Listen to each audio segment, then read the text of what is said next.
এটাতে লাভ কিছুই হয় নাই, আমাদের দেশের ক্ষতি হয়েছে। যেই ক্ষতি অপূরণীয়, এগুলা করা মোটেও ঠিক হয় না। যারা করছে বিরাট নেহাত অন্যায় করছে।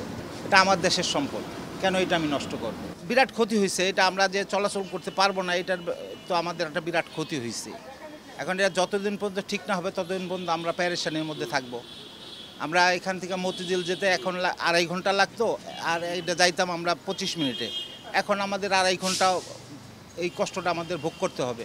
এটা হয় না, এই কাজটা হয় না, এটা খুব জঘন্য খারাপ কাজ করছে। এটা এটা হয় না, এটা উচিত না। এটি এরকম দেশের সম্পদ নষ্ট করা, আমাদের সম্পদ নষ্ট করা, এটা উচিত হয় না।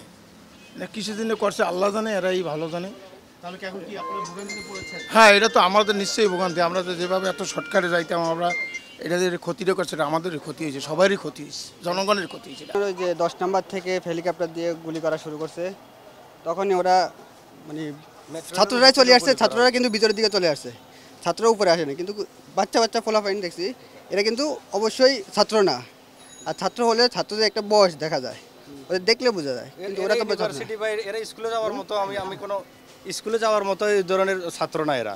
আমরা যখন এখানে দাঁড়িয়েছিলাম, এরা দৌড়ায় সিরিয়ালে লাইনে লাইনে উপরে উঠতেছে, কিন্তু এরা কেউ ছাত্রের মতো লাগে নাই, ছাত্রলীগের মতো লাগে না। এরা কে আমরা তো বুঝতেছি না। তাহলে এদেরকে কারা আনছে? এরা কেন এটা এই মেট্রো রেলটা ভাঙলো? ওই যে মেট্রো রেলের সাইডে যে স্টিলগুলো ছিল, ওগুলো ওরা নিয়ে যাইতেছে, যে তখনও আমরা দেখছি। তখন আমরা ওদের এটা রাখছি এখানে, পরে আবার কে নিয়ে গেছে আমরা জানি না। কিন্তু ওরা তো ছাত্রর মধ্যেও পড়ে না। তাহলে এরা কারা? এরা কেন ভাঙছে? আর গুলি কেন করা হয়েছে ছাত্রদের উপর থেকে? কিন্তু এটা কে বলবে? আমরা বাধা দেওয়ার চেষ্টা করেছি, ওরা ভেঙে ফেলেছে। এখন নিয়ে যাওয়ার সময় আমরা ওটা রেখে দিয়েছি, যে এটা তোরা সরকারের সম্পদ ভেঙে কোথায় নিয়ে যাচ্ছে। এটা অবশ্যই সাধারণ জনগণের সারা ঢাকাবাসী, কারণ এটা সব কানেক্টেড, একটার সাথে একটা কানেক্টেড। কিন্তু এখানে তো কোনো পুলিশে দেখা যায় না। যখন ভাঙা হয়েছিল তখন তো অন্তত গার্ড থাকার কথা ছিল, গার্ডকেও দেখিনি আমরা। কিন্তু এখানে গার্ড থাকার কথা, মেট্রো রেলে অন্তত গেটে অন্তত পুলিশ থাকে, আনসার থাকে, ওদের কাউকে দেখা যায় না। তাহলে এটার দায়ভার তো সরকারের অন্তত আছে। নগদের কাছে সব গ্রাহকই প্রিয়, তাই তো সারা দেশে ক্যাশ আউট চার্জ সবচেয়ে কম। আমি এখন আছি মিরপুর 10 নম্বর এই গোল চত্বরটি।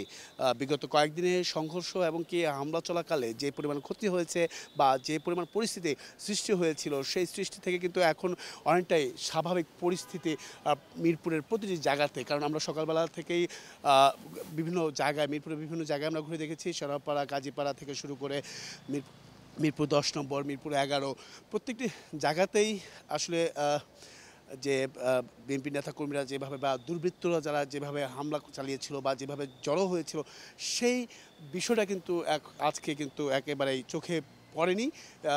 কারণ হচ্ছে যেহেতু কারফিউ জারি করা হয়েছে, সেই প্রেক্ষিতে সেনাবাহিনী মোতায়েনের মাধ্যমে আইনশৃঙ্খলা বাহিনী, পাশাপাশি আইনশৃঙ্খলা বাহিনী প্রত্যেকেই কিন্তু নিজ নিজ দায়িত্ব থেকে কঠোর নজরদারি রেখেছেন, যাতে করে কোনো প্রকার জমায়েত না হতে পারে। আপনি দেখতে পাচ্ছেন যে মিরপুরের প্রতিটি জায়গাতে বা মিরপুর 10 নম্বর চত্বরে কোনো প্রকার জমায়েত সৃষ্টি না হওয়ার জন্য বিশেষভাবে অনুরোধও করছেন সেনাবাহিনীরা। পাশাপাশি যদি কোনো প্রকার যানবাহন এই রাস্তা সড়কটি ব্যবহার করতে হয়, তাহলে তাকে বিভিন্ন জবাবদিহিতার মধ্যে বা তল্লাশির মাধ্যমে কিন্তু পারি হতে হচ্ছে।